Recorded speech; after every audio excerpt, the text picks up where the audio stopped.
Cuando Charles Darwin propuso su tesis del origen de las especies, provocó la idea de vivir sin un propósito más allá del aquí y ahora. A causa de la teoría de Darwin, no debe sorprendernos que muchos vivan hoy sin mejor expectativa y esperanza que ser felices antes de dejar de existir por siempre. Es la máxima causa detrás del abuso de drogas. Explica mucho del egoísmo y la falta de armonía en el mundo, y contribuye significativamente a muchos males que afligen a nuestro mundo. El apóstol Pablo entendió la consecuencia de la tal inútil y miope existencia cuando escribió en 1 Corintios capítulo 15, versículo 32. Si como hombre batallé en Éfeso contra fieras, ¿qué me aprovecha? Si los muertos no resucitan, comamos y bebamos, porque mañana moriremos. Hay algo cierto. Si Darwin y sus seguidores tienen razón, la vida no puede tener un significado perdurable. Por otro lado, si Darwin estaba equivocado y existe un Dios creador, eso nos desafía a descubrir cuál es su propósito para nosotros. ¿Cuál es lo correcto? ¿Somos el resultado de la casualidad o somos el resultado de una creación con propósito? Acompáñenos.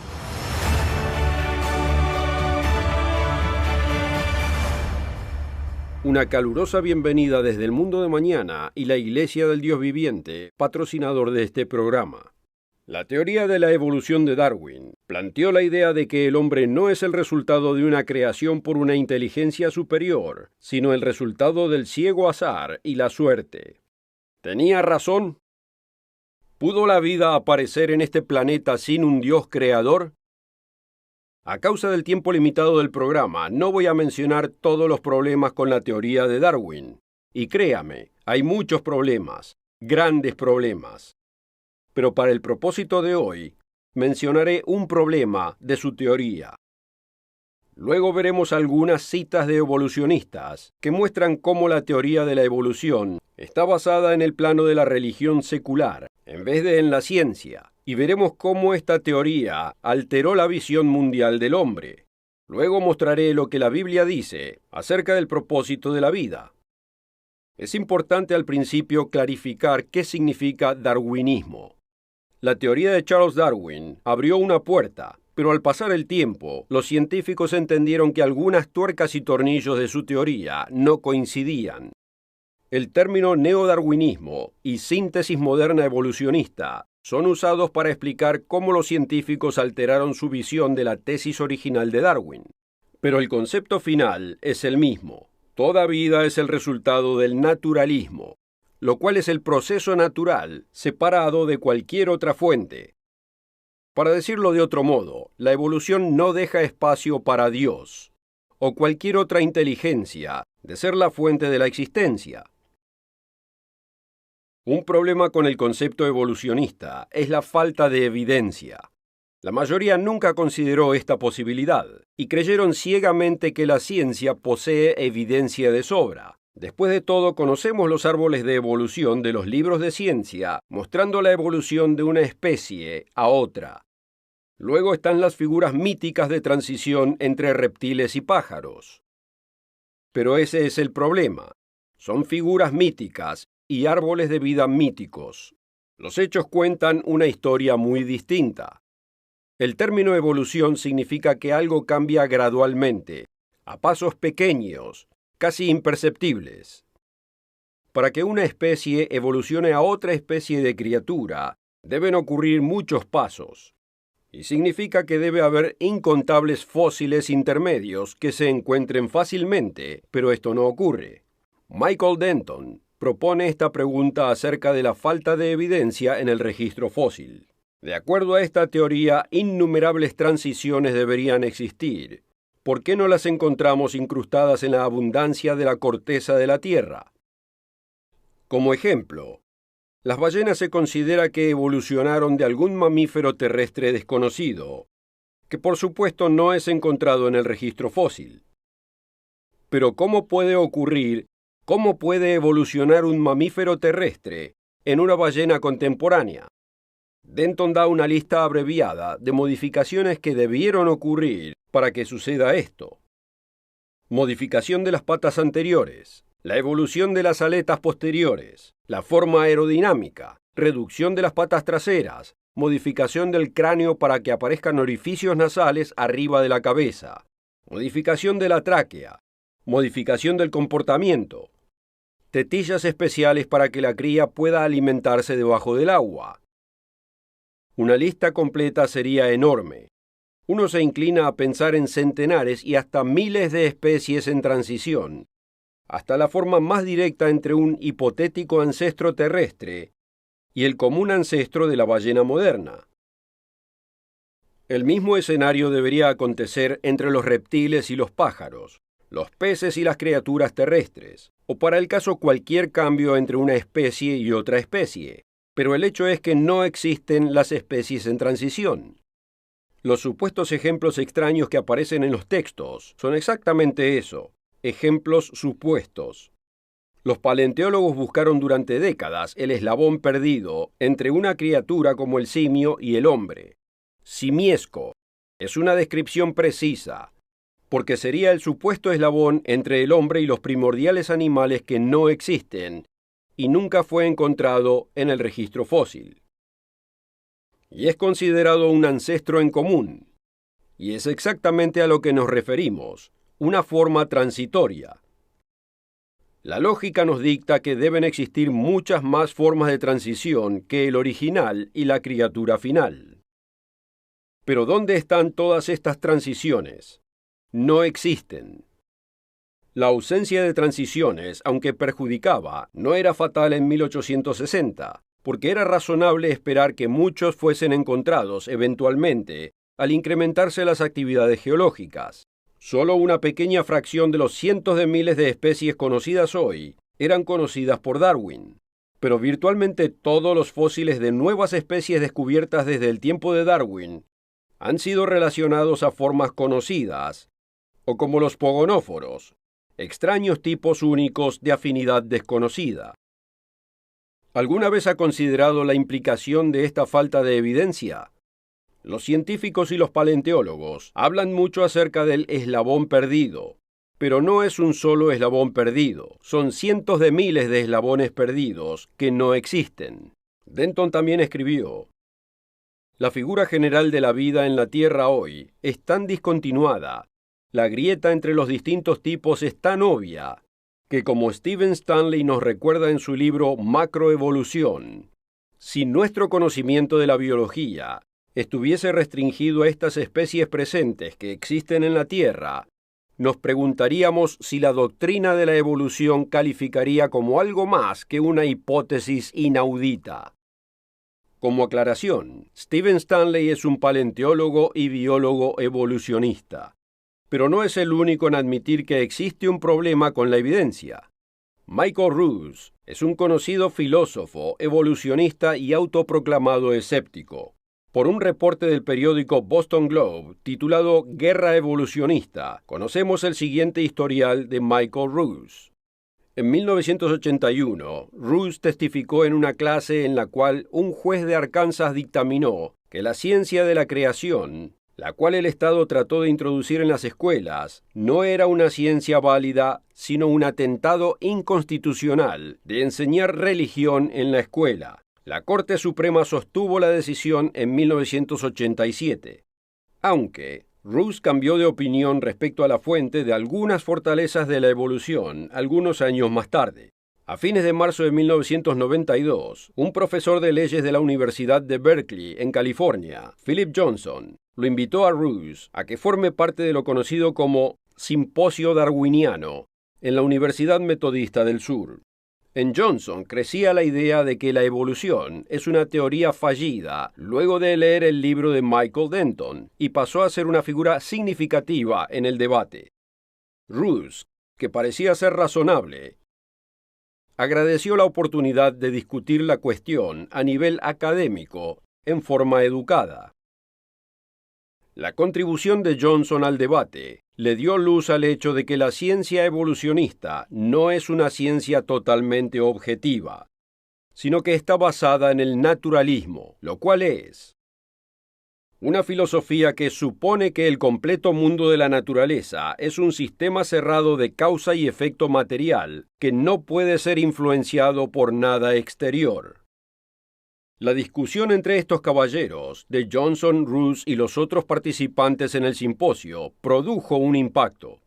Un año después, Roose habló en la reunión anual de la Asociación Americana para el Avance de la Ciencia en Boston, para hacer una presentación en el nuevo seminario antievolucionista que fue organizado para desafiar al reciente movimiento de diseño inteligente. Su charla fue para abordar el creciente problema de Philip Johnson. Comenzó criticando el libro de Johnson, pero lo que continuó no fue lo que querían escuchar los evolucionistas.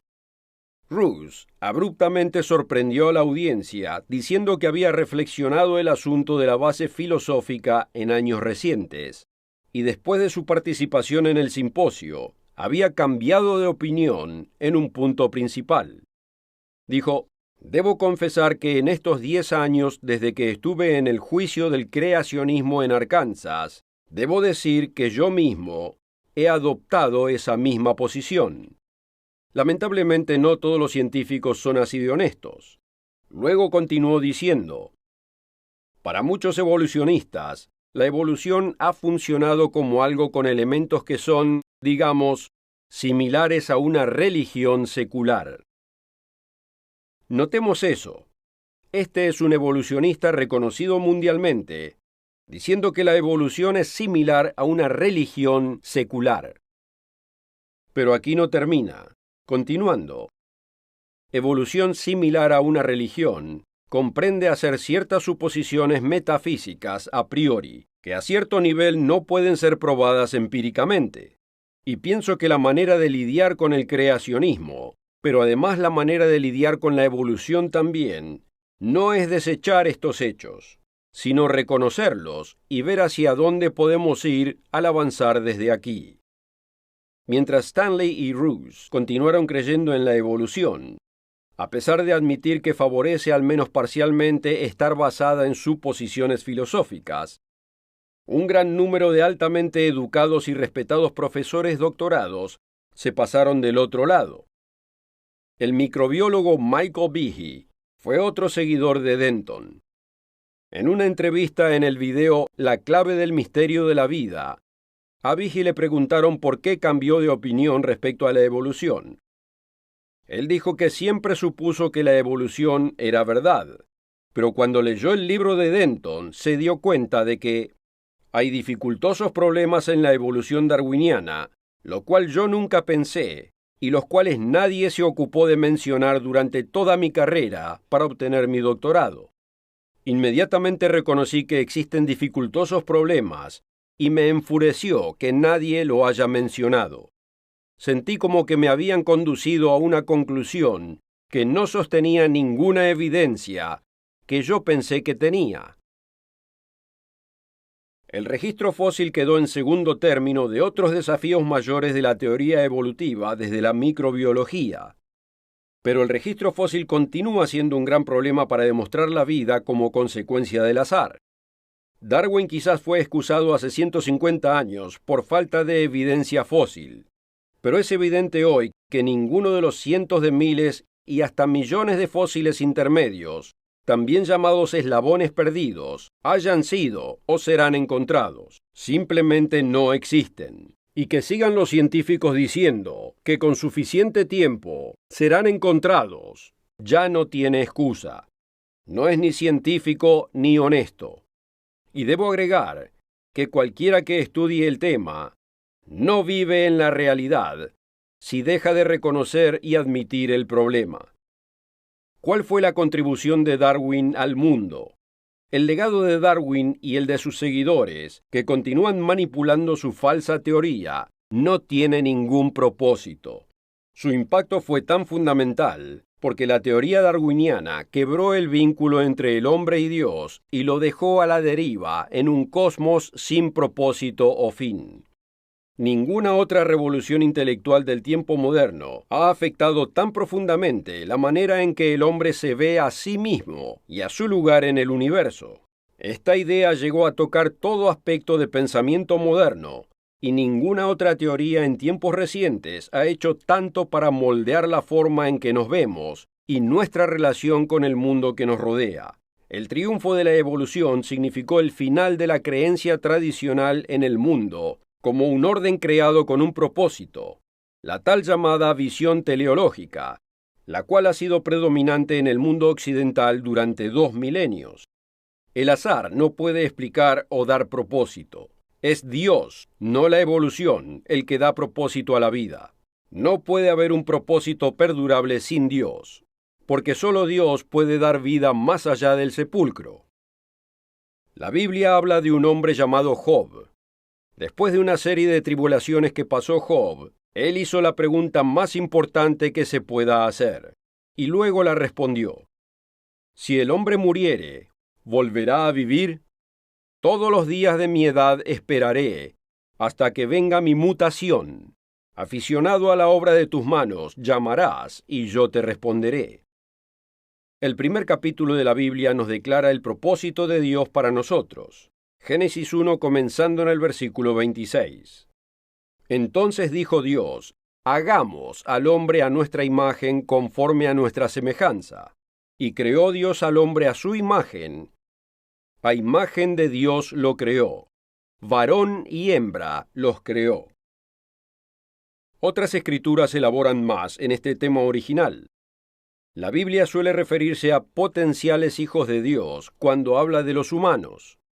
Esto es lo que Pablo dice en 2 Corintios 6, 18. Y seré para vosotros por padre, y vosotros me seréis hijos e hijas, dice el Señor Todopoderoso. En vez de cavar en la tierra buscando inútilmente millones de eslabones perdidos que no existen, el hombre debería buscar al Dios que nos creó y que nos ofrece un gran, glorioso e infinito propósito. Un pequeño pastor de ovejas que luego fue rey, una vez se preguntó mirando hacia el cielo, ¿qué es el hombre para que tengas de él memoria? Y el Hijo del Hombre para que lo visites. Se encuentra en Salmos 8, versículo 4. David reconoció que el hombre no es como ninguna otra de las criaturas vivas, sino que está por encima. Notemos cómo continúa el versículo 5. Le has hecho poco menor que los ángeles, y lo coronaste de gloria y de honra. Le hiciste señorear sobre las obras de tus manos, todo lo pusiste debajo de sus pies, ovejas y bueyes, todo ello, y asimismo las bestias del campo, las aves de los cielos, los peces del mar, todo cuanto pasa por los senderos del mar. Más de 1000 años después, el apóstol Pablo se refirió a la misma cuestión, pero continuó con la idea. Podemos verlo en el 2 capítulo del libro bíblico conocido como Hebreos. Después de repetir la pregunta, Pablo luego recuenta lo que David reconoció, que el hombre es único entre todas las criaturas vivientes, y que nos fue dado un lugar especial en esta tierra y en el universo. Él llegó un paso más lejos que David diciendo, versículo 8, todo lo sujetaste bajo sus pies, nada dejó que no sea sujeto a él. ¿Por qué? La respuesta simple es que no hemos aprendido a vivir en armonía en este pequeño planeta, que es insignificante en la inmensidad del espacio. ¿Para qué nos va a dar Dios más territorio donde pelear? Antes de gobernar el espacio, debemos aprender cómo gobernarnos a nosotros mismos, y para este fin Dios ha provisto una senda. El mismo que dio su vida, se despojó a sí mismo de su poder divino para pasar a ser humano, y pagar la penalidad por nuestros pecados, e infundirnos con poder de lo alto, para cambiarnos. Pablo continúa en el versículo 9, pero vemos a aquel que fue hecho un poco menor que los ángeles, a Jesús, coronado de gloria y de honra, a causa del padecimiento de la muerte, para que por la gracia de Dios gustase la muerte por todos, porque convenía a aquel por cuya causa son todas las cosas, y por quien todas las cosas subsisten, que habiendo de llevar muchos hijos a la gloria, perfeccionase por aflicciones al autor de la salvación de ellos. Fíjese que el fin de las acciones de Cristo es llevar a muchos hijos a la gloria. Por supuesto, no podemos ignorar otro pasaje. Romanos capítulo 8, versículo 14. Porque todos los que son guiados por el Espíritu de Dios, estos son hijos de Dios. ¿Comenzamos a ver un patrón aquí? Génesis 1:26. Hagamos al hombre a nuestra imagen. Segunda de Corintios 6:18. Vosotros me seréis hijos e hijas. Hebreos 2:10. Porque convenía a aquel llevar muchos hijos a la gloria. Y Romanos 8:14. Todos los que son guiados por el Espíritu de Dios, estos son hijos de Dios. Hay mucho más que nos dice la Biblia del propósito de nuestra existencia. Es triste que pocos estudien la Biblia y muchos menos admitan lo que realmente dice. El problema es leerla a través de los lentes del conocimiento preconcebido, suponiendo que lo que escucharon toda su vida es lo que dice la Biblia. Pero lo desafío a que lea este asombroso libro y descubra lo que dice por su cuenta. Revela que fuimos puestos en esta tierra por un inmenso propósito, mucho mayor de lo que podamos concebir. No somos como los animales. Ninguna criatura se acerca a tener la mente del ser humano. ¿Cómo pudo haber evolucionado tal mente superior? La evolución no puede responder a esta pregunta, pero la Biblia puede. Primera de Corintios capítulo 2, versículo 11. Porque ¿quién de los hombres sabe las cosas del hombre, sino el espíritu del hombre que está en él? Este pasaje de la Escritura y otros nos dice que hay un espíritu en el hombre. Esto no es un alma inmortal, sino algo impulsado espiritualmente que le da poder a la mente humana. Por ejemplo, yo fui a la escuela con un hombre que recibió su doctorado de la Universidad de California en Los Ángeles, una de las universidades más prestigiosas de los Estados Unidos. Él escribió su tesis de doctorado acerca del tema de un componente no físico en la mente humana. En él explicó que el tamaño y la complejidad de la mente humana simplemente no puede explicar la diferencia entre el humano y la inteligencia animal. El cerebro humano es más grande que el de muchos animales, pero no todos. Algunos tienen cerebros más grandes, pero no pueden hacer lo que hace el ser humano. Aunque pueden entender hasta cierto punto, no pueden entender los cálculos. No pueden enviarse a sí mismos a la luna y regresar en forma segura. No pueden crear computadoras, aviones u hospitales. Existe una vasta diferencia. Lo que escribió este hombre en su tesis de doctorado está en exacto acuerdo con la Biblia. Existe un componente no físico en la mente humana.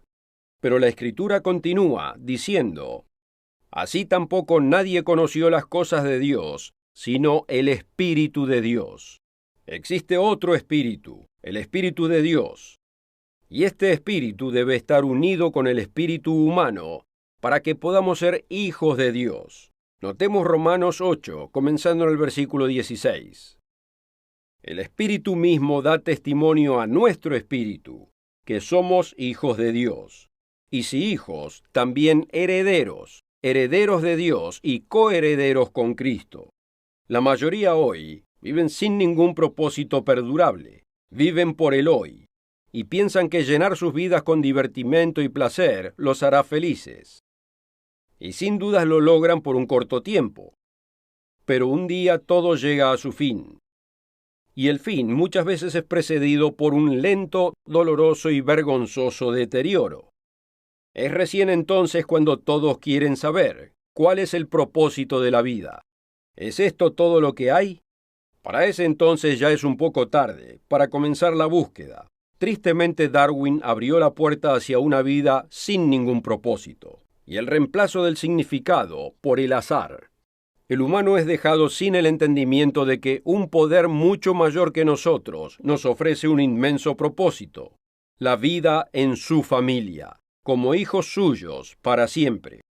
La teoría de la evolución se puede ver atractiva en la superficie, es popular, es políticamente correcta, siempre es presentada autoritativa, como si fuese basada en evidencia, mientras que es más similar a una religión secular que a una ciencia verdadera. El registro fósil no miente. Para aprender más acerca de su propósito de la existencia, Visite el sitio web elmundodemañana.org, donde puede leer o bajar la publicación gratuita El misterio del destino humano. Explica exactamente lo que dice la Biblia, de qué es el propósito de Dios para el ser humano, y es mucho más apasionante que una vida monótona en una nube o un estado transitorio en nirvana, como muchos lo describen. ¿No es hora que usted descubra por qué nació usted y el verdadero propósito de su vida? Nos vemos la próxima.